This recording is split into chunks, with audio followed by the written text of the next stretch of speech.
All right, I got a crazy story for you, something I've been dealing with in probate.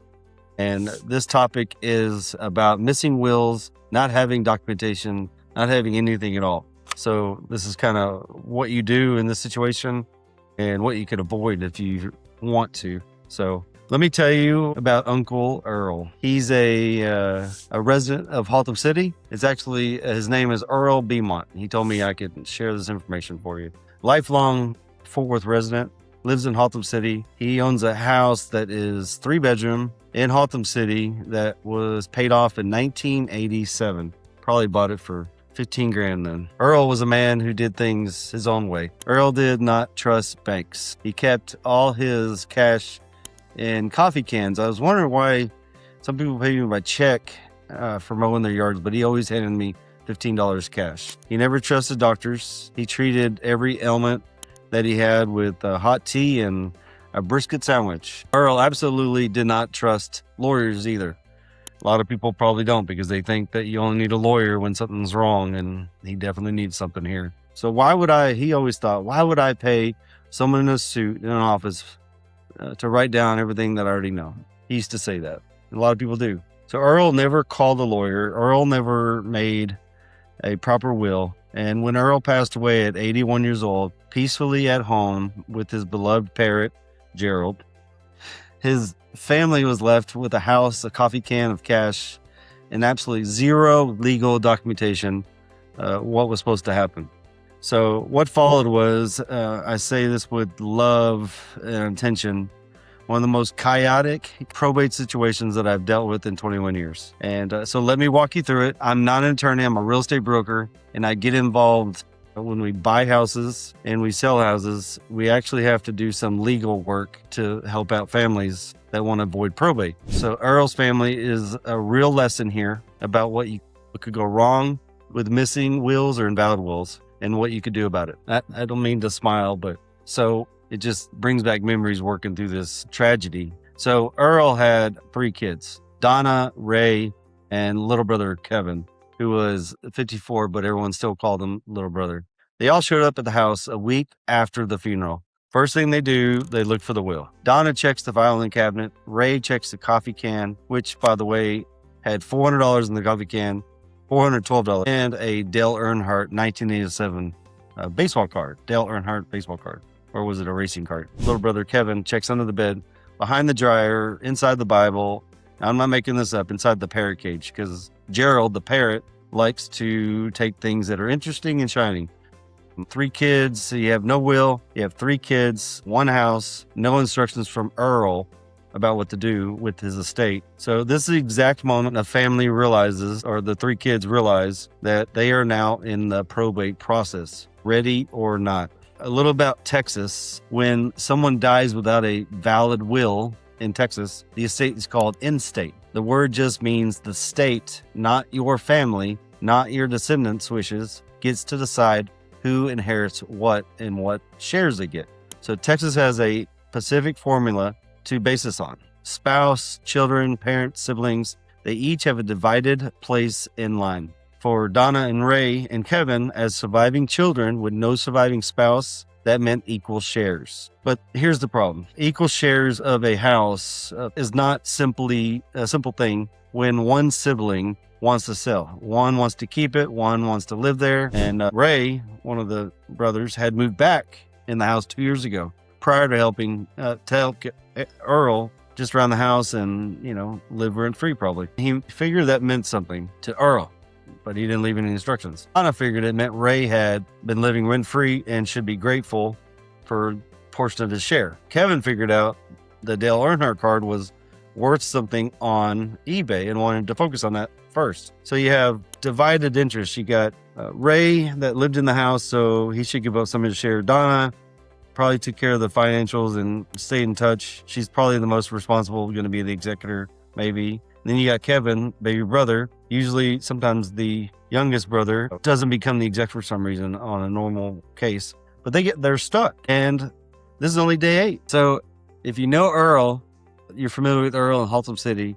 He used to frequent Sammy's Barbecue, Belknap. Belknap Road. A couple days go by and Donna finds something. She finds in the kitchen junk drawer, underneath 3 dead batteries, like the big ones, rubber band, and a menu from a Chinese restaurant that closed down in 2009. We all know that one in Haltom City. There was a notebook paper folded in thirds, stained along one edge. And it said, and I quote, "I, Earl Beaumont, leave my house to Ray because he stayed." That's all it said. Well, and then Gerald goes on to whoever wants him. And Kevin gets the car. Donna gets the good grilling skillet, signed Earl. And there was only one single signature at the bottom, no date, no witnesses. And Earl was apparently eating ribs when he wrote this. Kevin took one look at the document and said, "That's not legal." Donna said, "Shut up, Kevin. At least it's something." Ray said, "I think that is a holographic will." And Kevin said, "What does a holographic mean? Like a laser?" No. So just to explain to you guys, in Texas does recognize a holographic wills. That is a will that is entirely handwritten, signed by the person who made it, and no will is required as long as the whole thing is in the deceased's own handwriting. The problem here, nobody could prove the handwritten will was his handwriting. Parts of it was smudged over with barbecue sauce, and it just faded over the years. It was in a drawer under some batteries. There was no date on it. There were serious questions of whether it was met the legal definition. A will can be challenged in Texas, okay? And if it's found invalid, it is treated as if it never existed.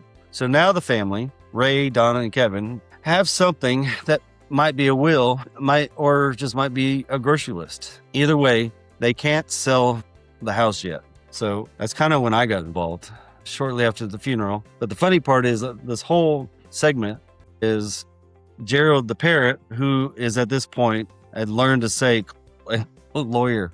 So when I come into the house as a realtor too, looking at the house and see what I could do to help them avoid probate, this parrot's saying, "Call a lawyer, call a lawyer." It's funny. Call a lawyer. The parrot had learned this because Donna has been saying it ever since she's been visiting the house. The parrot learned to say, "Call a lawyer." It's great. Can't make this stuff up.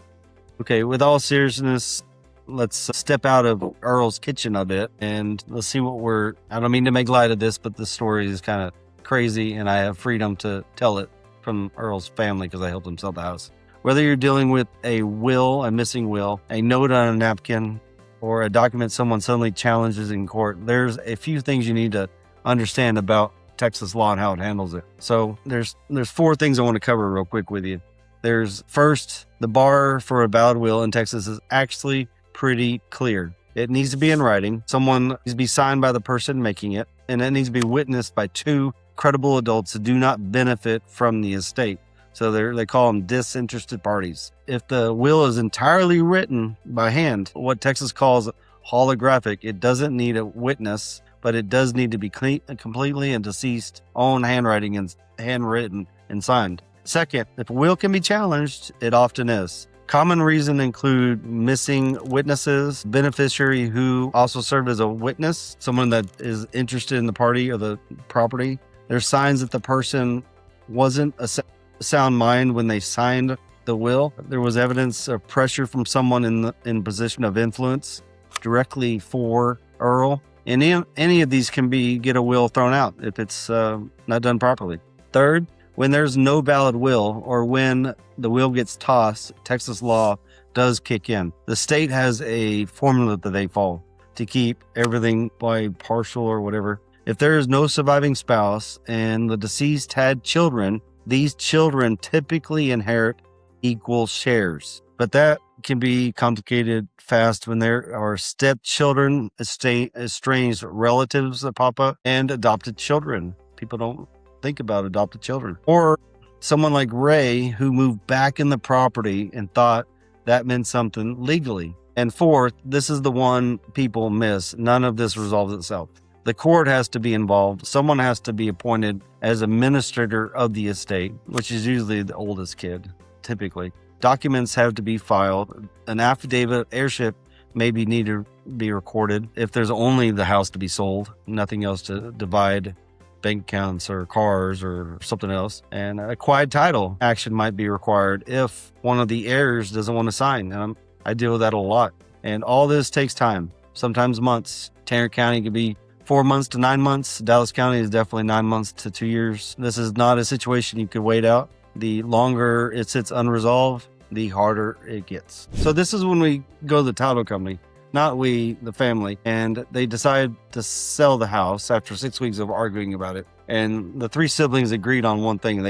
They did agree that they need to sell Earl's house. That's not when they called me, unfortunately. They called somebody else to start the process. Ray eventually came around when Donna pointed out that they would actually split the house 3 ways, and Ray Shear would buy him a nice house or apartment in Haltom City so he could stay close to where he's from.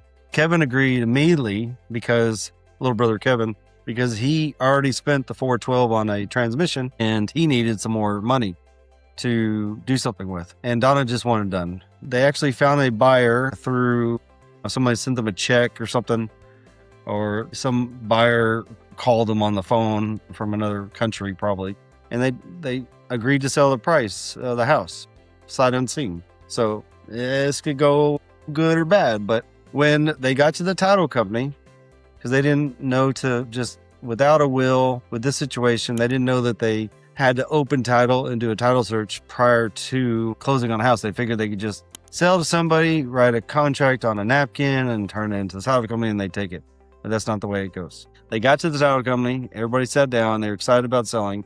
Finally going to be done. And the title examiner pulled up the deed and looked at the napkin, looked at the will that was written at Sammy's. And then she looked at the situation with all the kids, and Hannah, the lady at the title company, calmly and professionally said she cannot get the underwriters to insure this title. So Ray said, "What?" I'm reading this now.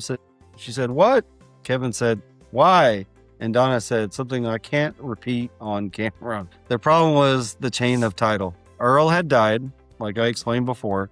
There was a contested document, which is the napkin will handwritten with barbecue sauce on it, and it's never been ruled in court. There is no letters of testamentary. That's when a judge assigns the executorship or be an executor. There's no letters of administration when the court in state takes over and assigns an executor. And most cases, if it's just a house, we could do affidavit of heirship. They didn't do anything. So we needed to back up a little bit. So the buyer got frustrated and walked away. They were paying too much for the house anyways. So they submitted a high offer. And if you're dealing with buyers that don't even look at properties, they're probably just giving you an offer to get you to sign a contract and then do a memo and delay the whole process. So be careful. I can do a whole nother video on that. There was no court order confirming what the heirs were planning to do. So just real talk to you. Title companies are not being difficult when this happens. They're doing their job because they have to insure a title. When you're dealing with a situation like this, you could take advice from your attorney. You could take advice from family. You could take advice from a parrot. But when you sign an agreement with a buyer, they're going to put earnest money down. They're going to probably do inspections, do appraisals. There's going to be cost involved on the buyer side. If you sell as is, there's still going to be cost, earnest money tied up. So you want to actually go to a title company and see what they require in the chain of title. A title company ensures that the buyer is going to get a clean title, especially if they need a mortgage. The lender is going to require a clean title so they could issue a mortgage against all future claims. So Ray can't come back. Kevin can't come back. An adopted kid that Earl took on can't come back and say something.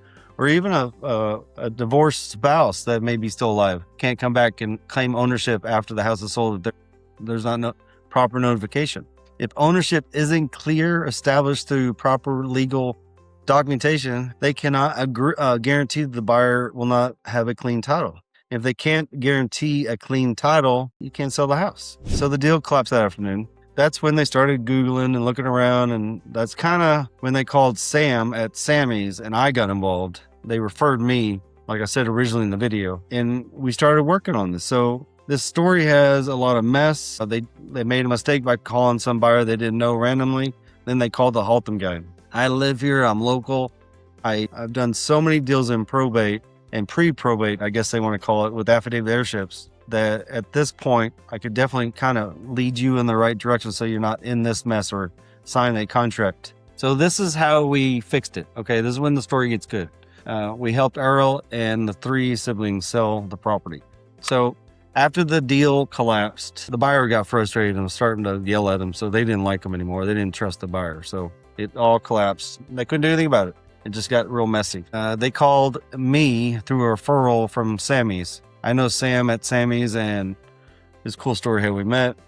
I referred them to a probate attorney that I know in Tarrant County. Finally, 2 months in, after one sale collapse, like I said, 6 or so arguments, I don't know, they just argue back and forth. And one very opinionated parrot that learned to say a lawyer, they called the attorney I recommended, who handled this in Tarrant County, and they all sat down and mapped out exactly what they needed to do. The court reviewed the barbecue sauce will. It ultimately ruled that it was invalid, not enough certainty about the handwriting, and no witnesses, no date. So the estate proceeded under the Texas Intestacy Law. All 3 kids inherited equal shares, which was actually what needed to happen anyways for a questionable will, or a will that doesn't exist. It just takes longer. Earl had written Ray's name on it because Ray was the one that stayed in the house. But the lawyer that was kind of representing everybody became an invalid document, so the court ruled that all 3 siblings need to split any assets, and the biggest asset was Earl's house, now that Haltom City is seeing a huge appreciation on prices from when he bought it until now. So they filed the proper paperwork. In the meantime of doing that, we got the affidavit heirship all organized. Paper you fill out from the title company, and then we go get the witness, sign it, and get the proper IDs and get everybody on board to divest from the property and have one person, have all 3 siblings really sign the house off to sell it, to have a clean title. So after 4 months, they got letters of administration issued from the court, probate courts. 4 months after Earl passed away, they had a clean title to sell the house. Technically, the house went back on the market. We do buy houses under 14 days if the title is clean, and that's exactly what needed to happen here, because Earl bought the house in 1987 and never did anything to the property other than probably a roof with the free insurance quote. And, it was okay, but they just never updated the property. So they sold it to me as is, and I gave them a fair market value price for it, and everybody got a share. Kevin fixed his transmission in his car. Ray found a condo. I mean, they got a pretty good share after all this. And I think the probate cost them, to hire an attorney was like $4,500. It wasn't much for being a contested will, I guess you want to say. Donna ended up getting her share, plus she kept the cast iron skillet because that's what she wanted her whole time. And the lesson here is, the thing I want you to walk away with is the system worked for this family. They found a will, they found something kind of instructions, it was invalid. They found me, which I always like to help out families in probate, or prior to. We found a good attorney that wouldn't cost them an arm and a leg, that would communicate with them. We made a solid offer for an as-is property that we need to put $80,000 into. Most houses take $80,000 to work on if it's built after 1960. Prior to 1960, houses cost double a remodel. It's just, it required the right people, the right guidance, the right documents, and none of this is hopeless. If you're out there and you're about to start this phase and you connect to the story, it was complicated, but we made it through. I've been doing this 21 years, and I'd like to help you out too. So if you find yourself in this situation, I have a calendar link. If you're watching this on YouTube, down below, you'll find a link to a website that has my contact information. I'm sorry I did remove my number from YouTube just because lots of spam calls and people are just calling that just hang up on you. Hopefully you don't have the same situation going on with your phone, but people like to call realtors and just hang up and spam us. So my name is Dave Pannell. Follow me with the calendar link or sign up on my website. There's a form you can fill out. Just real quick with the information, I will call you or my team will. We'll be in touch if you need help. And if you're looking to sell a house as is or use our 21-day strategy to sell a house quickly for more money, let me know. I'd love to help you. Thank you. Bye-bye.